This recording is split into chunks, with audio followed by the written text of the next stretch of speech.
いしょ。よいしょしょ。今日はとてもマイクの音を確かめてみました。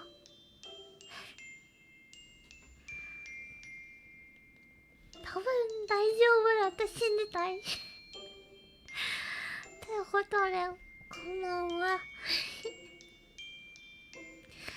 眠れない夜はあなたのそばにいるよ、クラシットクライドゥールです。お願いします。よろしくお願いします。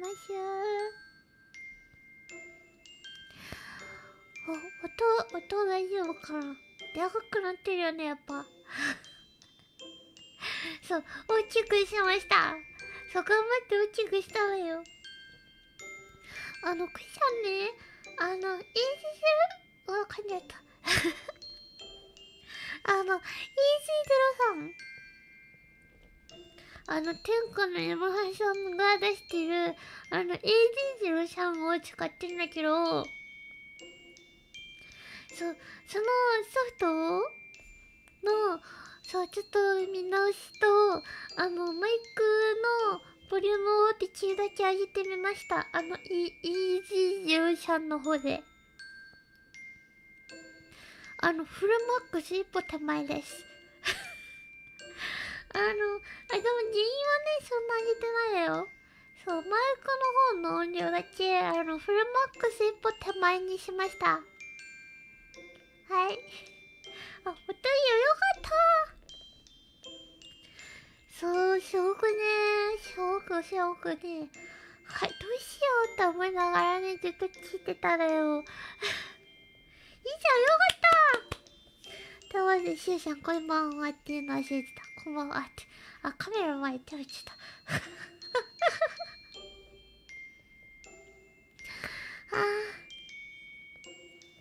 かったよかった。BGM ちょっとちっちゃくてもいいかも。はい。このぐらいかな。お声のね、音がね、あれだからね、ちょっとだけ BGM 大きくしたのよ。そう。ちょっと大きすぎちゃったか。はい。ということで、マイクの音の調整をとても頑張りました。クッシャンです。はーい。そう、クシャね、エコね、配信の前に、配信するちょっと前に教えてたことをね、思い出したんだよ。クシャね、今週のスケジュールを全然出してなかったのよ。忘れてたのよ。マジでそうくるからといらやったー、いっぱい頑張ったらよ、音いっぱいクシャ調べたらよ。そう、そのちょっと控えといてはあれなのでしょうが、今週のスケジュール表を紹介出すの忘れてました。というより、出したと思ってました。全然出てなかったわよ。全然なかったわよ。そう、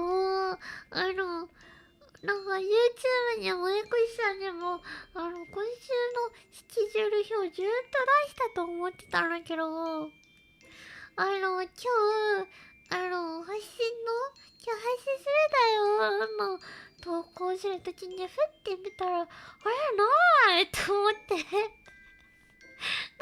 ないのと思ったらよ。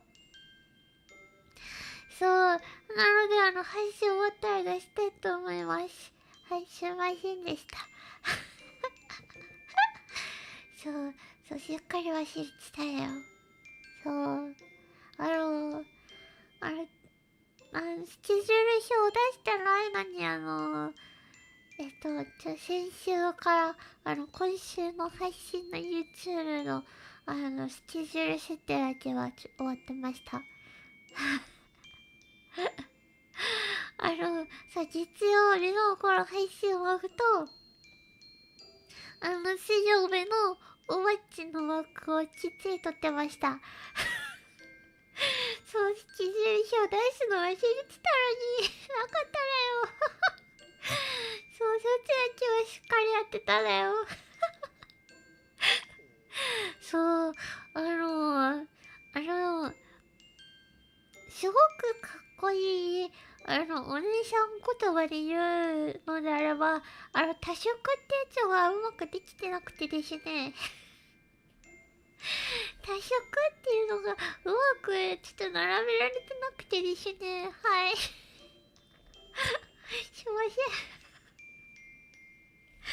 へへへ。へへへへ。すいませんでした。そう、でも、そう、配信スケジュールはきっちり立ってるんで、はい。そう、YouTube の方も、ちっちゃの方も、水曜日と月曜日はついてないけれど、両方ちゃんとやってました。そしてちゃんと、前回ね、前回のオーバーウォッチの時に、YouTube のコメントしか流してないから、そう、ワンコメ使った方がいいよって教わりまして、はい。なので、ワンコメを導入しました。そしたら、あまりね、そう、テンプレートのやり方がちょっといまいちわからなかったので、今日はちょっとこのままにさせていただきます。はい。はい。そう。でも、ワンコメの、こう、設置はできるんだけど、テンプレートを変えるのがうまくいかなかったんだよ。どうしてだろうね。はあ。ちょっとよくわからなかったんだよ。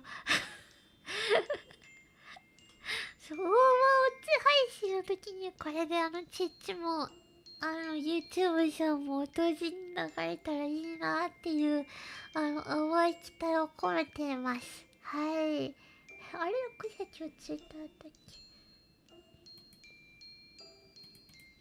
多分やったと信じてやるだろう。あれ、多分ツイッターやったのから、あれ多分やったんだよ。はーい。よし。はい、今日のクッション、とても、スケジュール表がとても偉いです。スケジュール表だけは、偉くないけど、それらはとても偉いです。はい。そう、ちゃんと、そう、ワンコネさんもやった。マイクの音量もやった。そう。で、YouTube とチチさんのスケジュール設定もやった。ゆくちさんもやった。スケジュール表やってない。あれあれれれれあれれれれれはあ。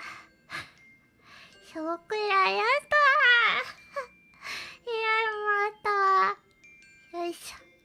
へえ。そう。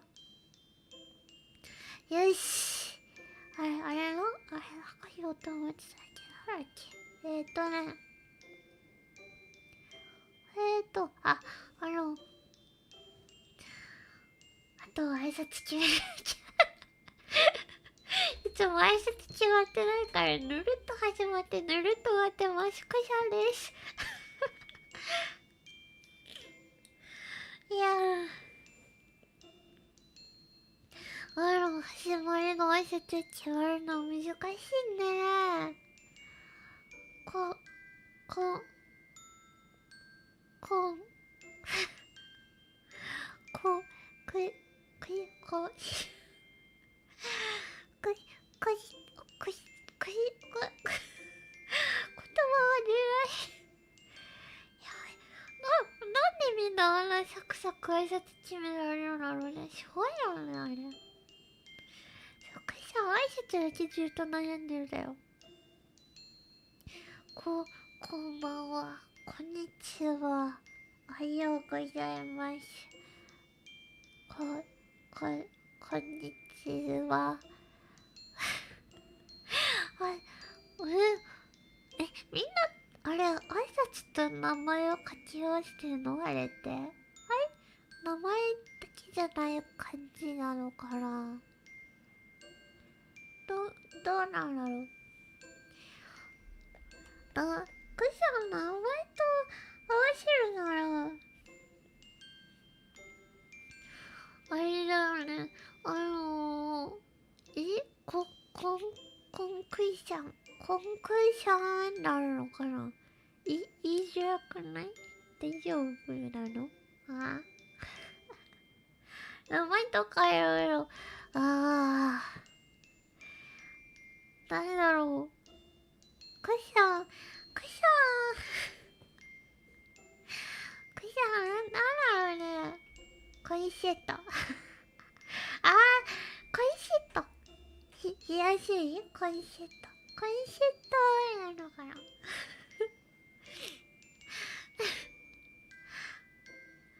こ、こ、コイシャン。そうなの。コイシェット。いつもみんなにクイシャンって呼んでって言ってるからびっくりしないから。どこからシェットって来てるのって。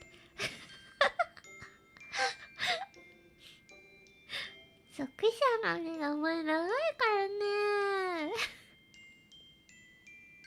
みんな大変だよね。すごく人を飛びたいになってしまった。でも、あれだね、コンセットでいいのかな。でも、コンセットは確かに言いやすいかもしれない。コンクシャンよりは言いやすいかもしれない。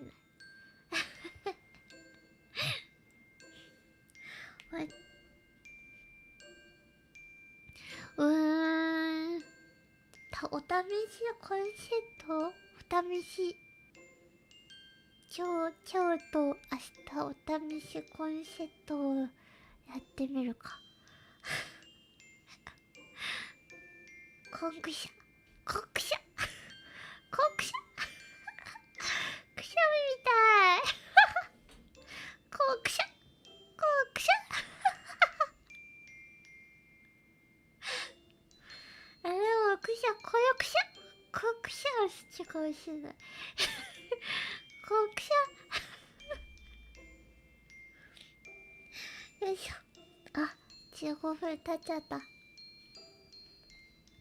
そろそろご飯やもらったらちょっと12時に間に合わなくなっちゃう。どっちか帰りにしよう。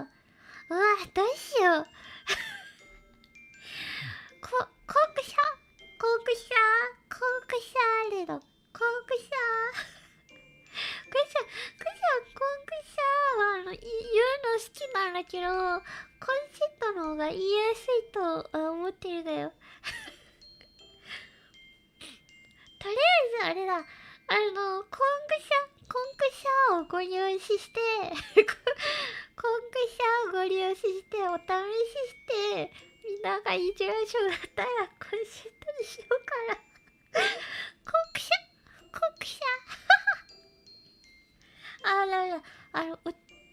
あれだ、お時間がなくなっちゃうから、お茶飲んで小本読むだよ。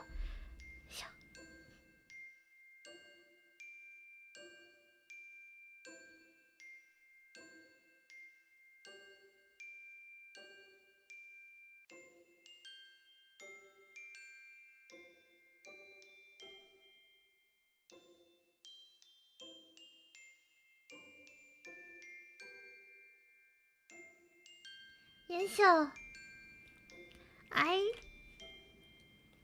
最後の挨拶はとりあえずおやすみのまで。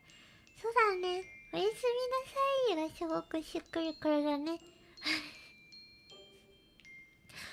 よし。みんなの寝るの時間長引かせないように。5本を、ちょっと、駆け足じゃダメかな。まあ、いつも通りもうちょっと読みます。オーバーウォッチの時に挨拶のお礼をしよう。あ、そうだね。オーバーウォッチの時にやろう。オッケーだよ。また水曜日にはこのお話しようね。よいしょ。じゃあそのお言葉に甘やまして、5本読めます。最初はね、里の春、山の春っていう本だよ。じゃあ読むだよ。里の春、山の春、新見南吉。野原にはもう春が来ていました。桜が咲き、小鳥は鳴いておりました。けれども山にはまだ春は来ていませんでした。山の頂には雪も白く残っていました。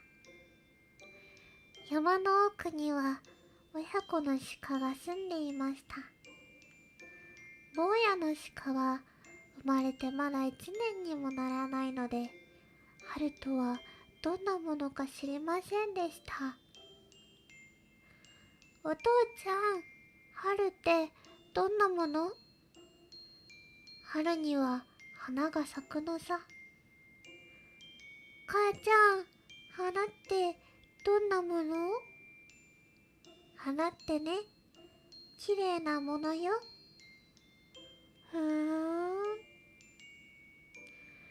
けれど、坊やの鹿は花を見たこともないので、花とはどんなものだか、春とはどんなものだかよくわかりませんでした。ある日、坊やの鹿は一人で山の中を遊んで歩き回りました。すると、遠くの方からボーンと柔らかな音が聞こえてきました。何の音だろう。するとまたボーン。坊やの鹿はピンと耳を立てて聞いていました。やがてその音に誘われてどんどん山を降りていきました。山の下には野原が広がっていました。野原には桜の花が咲いていて、良い香りがしてきました。一本の桜の木の根の肩に優しいおじいさんがいました。小鹿を見ると、おじいさんは桜を一へら折って、その小さい角に結びつけてやりました。さあ、かんざしをあげたから、日の暮れないうちに山へお帰り。小鹿は喜んで山に帰りました。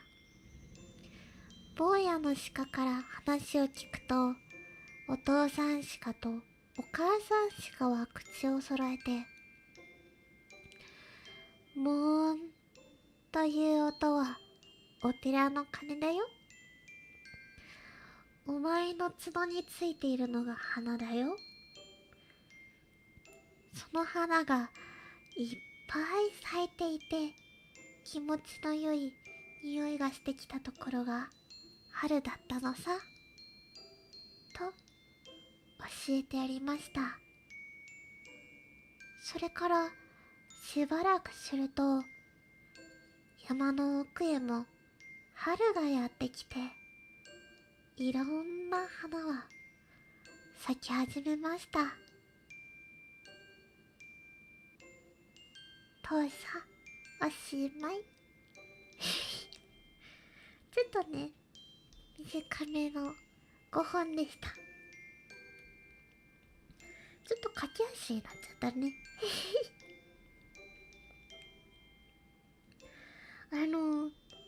この本ね、これじゃまだ読んでないんだけど、ゴンギツネの、本屋さんの本です。よいしょ。次のがね、ちょっと長いだよ。短い。そう、短いの。そう、こっちがね、短い方にね、そう、もう一個の方がちょっと長いだよ。よいしょ。でもね、タイトルはとても短いの。春。よ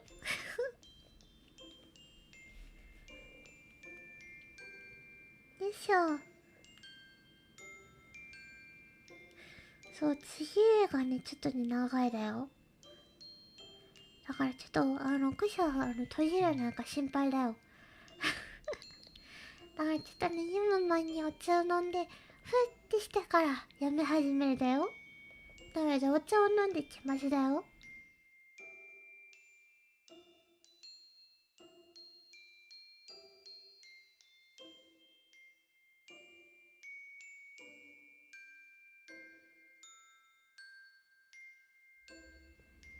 はい。じゃあ読めます。春、小川耳。何か楽しいことがないものかなと、おじいさんはつかねんと座って考え込んでいました。こう思っているのは一人、おじいさんばかりではなかった。町の人々は思い思いにそんなことを考えていたのです。しかし、幸せというものは不幸と同じように、いつ誰の身の上にやってくるかわからない。ちょうどそれは風のように足音も立てずに近づいてくるものでした。また誰もかつて幸せな姿というものを見たものはなかったのでしょう。こうしてたくさんの人たちが天然に自分の身の上に幸せが来るのを待っていました。幸せは今どこを歩いているのかしら。そして誰のところへやってくるのかしら。こう考えると全く不思議なものでした。そしてこの幸せにも大きな幸せと小さな幸せとあったことは無論です。けれどダイヤモンドはいくら小さくても美しく光るように、それがたとえ小さな幸せであってもその人の一日の生活をどんなに生き生きとさせたかもしれません。おじいさんは何か楽しいことがあるのを待っていました。いつものごとく火鉢に当たって考え込んでいました。すると毎日のようにあちらの町の方から起こってくるいろいろな音色がちょうど懐かしい遠くの音楽を聴くようにおじいさんの耳に達してきたのでした。おじいさんは黙ってじっとしてその音に耳を傾けていました。するとこのいろいろな音色の中から一つ離れて細く澄んだ音がおじいさんの魂を引きつけるように呼びかけているのが聞こえたのです。それは笛の音に似ていました。あれは何の音だろうとおじいさんは思いました。おじいさんはその音を聞いているうちにだんだん気持ちが爽やかになりました。そして家にばかりいたので気が塞いで仕方がない、街へ出て歩いてみようという考えが起こったのです。寒いけれど無理もしまいなと言っておじいさんは杖をついてとぼとぼと外へ出かけました。いつ歩いてみても街は賑やかです。しかし風が寒いので通る人々は道を急いでいました。おじいさんは右を見たり左を見たりしています。と四つ字の角のところで福寿草を道に並べて売っていました。ああ、これはいいものが目に入ったと言っておじいさんは立ち止まり一鉢買って喜んで家へ帰りました。おじいさんはそれに水をやり日の当たりのいいところへ出してやりました。つぼみは日に増し大きくなりておじいさんは花が咲くのを楽しんだのであります。また同じ町に住んでこのようにじっと座って幸せを願ったものはおじいさんばかりではありません。哀れな母親がありました。その日の昼前のことです。子供が見えなくなったのです。八方を探したけれどわからなかった。子供はまだ幼かったので道を迷って知らぬ間にどこか遠方の方へ行ってしまったと見えます。お母さん、お母さんと叫んでどんなに悲しがっているであろうと思うと、母親は子供がいなくなってから夜も昼も暗示暮らしていたのでした。どうかして帰ってきてくれないものかとひたすらに祈っていました。その日も彼女はぼんやりと家の中で子供のことを思いながら座っていました。すると遠くから街の物音が聞こえてきました。彼女は聞くともなくその音に耳を澄まして聞いていると、たくさんの人たちが渦を巻いている光景が目に映ったのでした。するとたちまち一つの小さな細い寂しい音が別に耳を聞かれたのでした。それはちょうど道に迷った自分の子供を思わしたのであります。本当にあんなように私の子供はみんなから離れて道に迷っているのだと母親は目にいっぱい涙をためて熱心にこの小さな一人離れて聞こえる音に耳を傾けていました。その小さな音はあてもなく広い道の上を漂っているだけなのでした。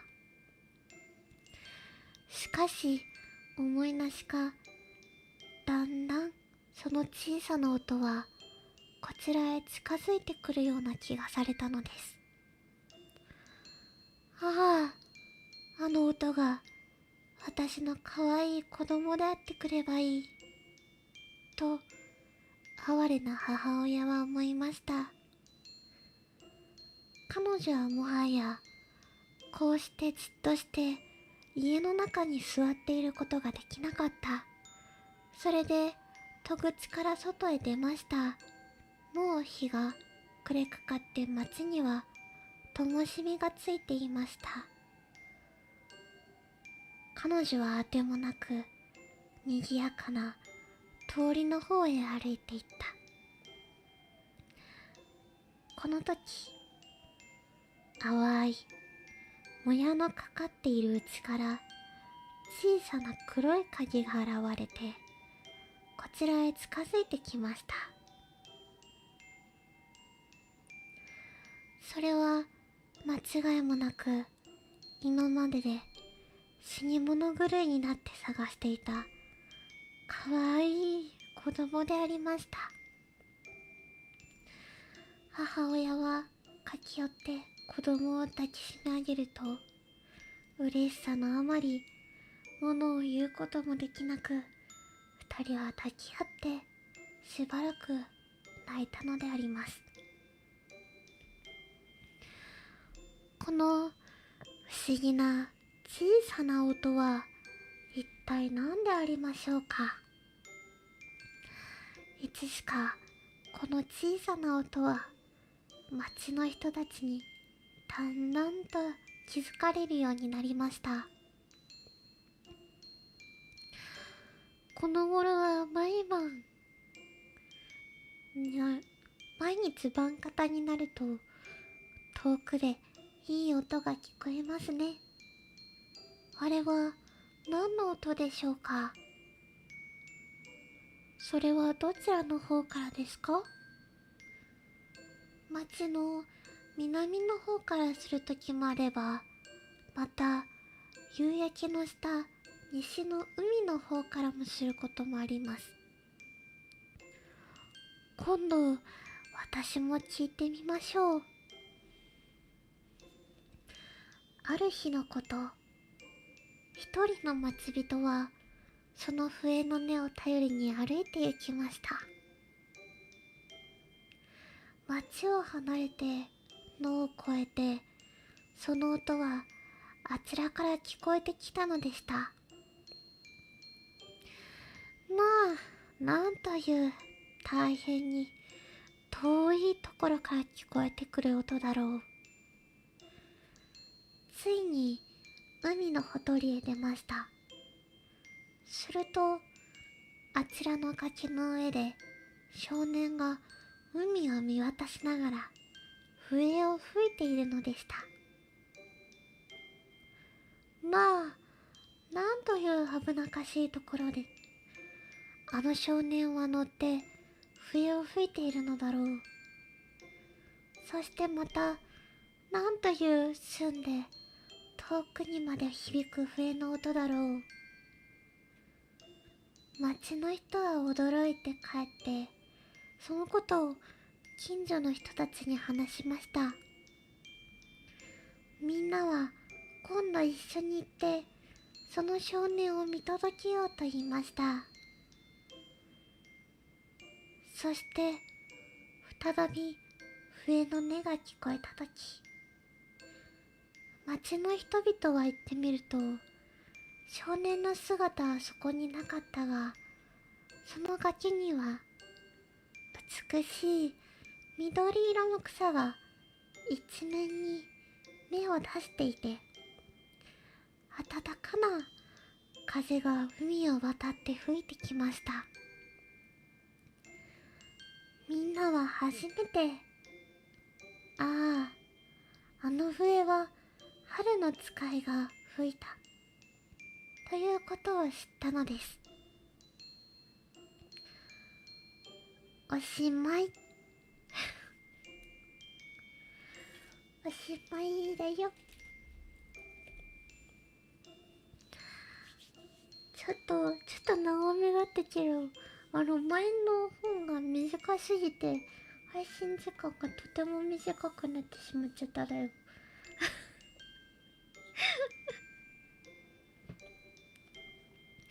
ごめんなさいだよ。こんなに早く終わると思わなかっただよ。ちょっとね、一つね、ごめんなさいしないといけないことがあるんだけど、クイさん、マイクがどの音を拾ってるかちょっとよくわかってないんだよ。だからね、今、お家の前を、ピーポーが通っちゃってそう、思いっきりピーポーが通っちゃって、ピーポーの音が入っちゃうんじゃないかと思ってちょっとだけ一瞬、早口になって、そう、ピーポーの音、入っちゃダメだよってなりながら、5本読んでただよ。ちょっとそれはね、ごめんなさいだよ。そう、ちょっとごめんなさいだよ、それは。そう、ちょっとね、焦って、ちょっと大きめの声で、早口で喋っちゃったんだけど、そう、多分ピーポー入っちゃっただよ。そう、それはごめんなさいだよ。よいしょ。とてもね、あれだ。何さんだったっけ。ね、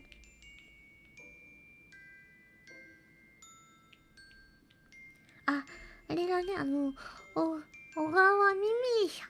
小川ミミィさんの、ご本はとても読みやすくて、読んでて楽しかったわよ。こんな感じでね、そう、春を感じられたらいいなと思います。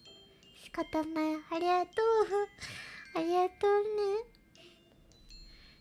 そう。はあ、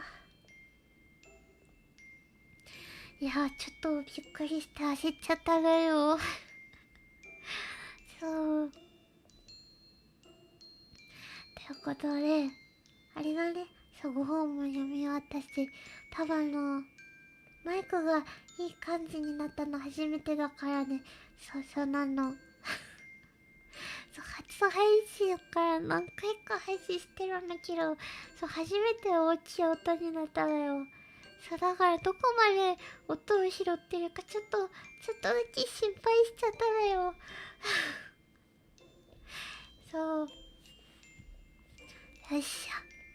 あれだ、みんな多分ねんねしてると思うから、そう、他の人たちはみんなねんねしてると思うから、今日ここまでにして、のんびりとしたお話をまたね、水曜日のオーバーウォッチにしようね。ひひひ。そう、また、次のおばちゃんはね、前と同じようにね、タンク、DPS、サポートを2試合ずつやったら終わりの配信をするだよ。多分ね、前回はだいたい1時間ぐらいだったから同じぐらいだと思うだよ。そう、C だよ、C。そう。だからこのね、水曜日の時にまたお話ししようね。そう、今日はみんなねねしてるからね、ねさんだから C だよ、C。そう、じゃあね、みんなあったかいお布団に入って、なくなくとして、いい夢見てね。じゃあ、またねだよ。次はね、水曜日の10時にオーバーウォッチをやるだよ。その時チッチとYouTube 両方やるだよ。じゃあ、おやすみなさーい。おやすみねー。